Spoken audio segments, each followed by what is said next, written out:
तालिबान का कब्जा होने के बाद अफगानिस्तान में एक साथ बहुत कुछ हो रहा है। कहीं तालिबान के खिलाफ प्रदर्शन हो रहे हैं, कहीं विरोध दबाने के लिए हिंसक तरीके से दमन। एक तरफ तालिबान के बदलाव के वादे, दूसरी तरफ डरे हुए लोग जो देश छोड़ना चाहते हैं, पर ना तो उन्हें काबुल एयरपोर्ट में प्रवेश मिल रहा है, ना पड़ोसी देश पाकिस्तान में शरण। कवर स्टोरी में आज इन्हीं की बात।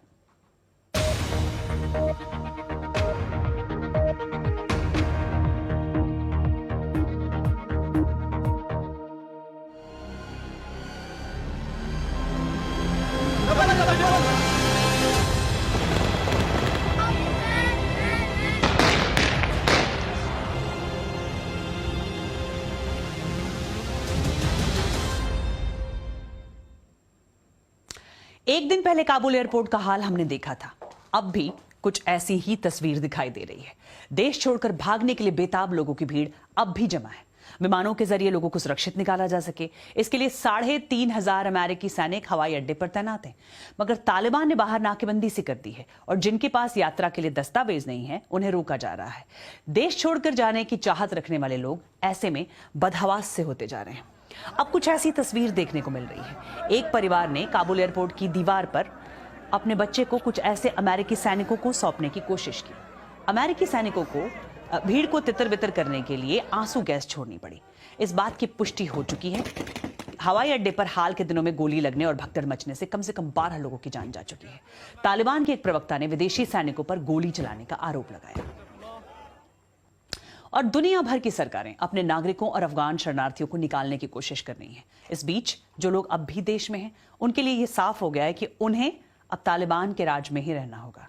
बीबीसी संवाददाता सिकंदर किरमानी ने काबुल से हमें ये रिपोर्ट भेजी है। काबुल हवाई अड्डे के बाहर अब भी अफरा तफरी का माहौल है। यहाँ मौजूद हजारों लोग देश छोड़कर जाना चाहते हैं। यहाँ एक लड़की बुरी तरह डर गई है। वो रोकर कह रही है कि तालिबान मुझे नुकसान पहुंचाने आ रहे हैं। ये परिवार पिछले 5 दिनों से यहाँ पर कैंप लगाकर रह रहा है। ये महिला कह रही हैं कि हालात बहुत बुरे हैं, कोई यहाँ नहीं रहना चाहता। सब शांतिपूर्ण तरीके से ये जगह छोड़ना चाहते हैं। हम किसी भी सुरक्षित जगह जाना चाहते हैं। तालिबान ने कहा है कि सरकार से जुड़े किसी भी शख्स को नुकसान नहीं पहुंचाया जाएगा। इसके बावजूद कई लोगों को अपने भविष्य को लेकर चिंता हो रही है और इसी वजह से हवाई अड्डे पर ऐसे मंजर देखने को मिल रहे हैं। काबुल के मुख्य हिस्से में जनजीवन पटरी पर लौटने के शुरुआती संकेत देखे जा सकते हैं। हथियार बंद तालिबान लड़ाके हर तरफ गश्त लगा रहे हैं, पर तालिबान के यहाँ आने के बाद से सड़कों और बाजारों में काफी भीड़ देखी जा सकती है। हालात पहले जैसे नहीं हैं, ये शख्स कहता है। लोग डरे हुए हैं, पर पिछले कुछ दिनों के मुकाबले हालात काफी बेहतर हैं। बहुत कम महिलाएं बाहर निकल रही हैं और पहले के मुकाबले अब वो काफी परंपरागत कपड़े पहन रही हैं। लेकिन कई महिलाएं पूरी तरह से बुर्का नहीं पहन रही। कई बड़े व्यवसायों ने अपनी महिला कर्मचारियों को घर भेज दिया है। उन्हें नहीं पता कि तालिबान उन्हें काम करने देगा कि नहीं। तालिबान जनता के सामने अपनी एक बड़ी दोस्ताना छवि पेश कर रहा है, पर कई लोगों को डर है कि अगर उनके प्रभुत्व को चुनौती दी गई तो वो इसे बर्दाश्त नहीं करेंगे। वहीं ऐसे संकेत भी मिलने लगे हैं कि बदलाव की बात करने वाला तालिबान फिर से ताकत के इस्तेमाल पर लौटने लगा है। इसके संकेत तब दिखाई दिए जब लोगों ने अफगानिस्तान के स्वतंत्रता दिवस को मनाने की कोशिश की। 1919 में ब्रितानी राज खत्म होने की याद में देश भर में 19 अगस्त को स्वतंत्रता दिवस मनाया जाता है। कल हमने बताया था कि कैसे जलालाबाद में प्रदर्शन कर रहे लोगों पर गोलियां चलाई गई थी। ये लोग अफगानिस्तान का राष्ट्रध्वज फहरा रहे थे, तभी इस्लामी चरमपंथियों ने इन पर गोलियां चलाई थी, जिसमें कई लोगों की जान गई थी। कुनार और असदाबाद प्रांतों में भी इस तरह की घटनाओं में लोगों की जान जाने की खबर है। इस बीच इंटरनेशनल मॉनेटरी फंड यानी IMF ने अफगानिस्तान के पैसों को फ्रीज कर दिया है, क्योंकि अभी इस बात को लेकर अनिश्चितता बनी हुई है कि तालिबान के राज को दुनिया मान्यता देगी या नहीं देगी। IMF ने कहा है कि अफगानिस्तान को इमरजेंसी रिजर्व का इस्तेमाल करने की इजाजत नहीं होगी। इसमें $46 करोड़ भी शामिल है, जो अफगानिस्तान को अगले हफ्ते मिलने वाले थे। वहीं अफगान राष्ट्रपति अशरफ गनी भी देश छोड़ने के बाद पहली बार सामने आए। उन्होंने एक वीडियो मैसेज जारी करके कहा कि वो भागे नहीं है। संयुक्त अरब अमीरात में शरण लेने वाले गनी ने कहा कि वो देश लौटेंगे। उन्होंने इन आरोपों को भी गलत बताया कि वो अपने साथ बहुत सारा पैसा लेकर गए। सुनिए उन्होंने और क्या कहा।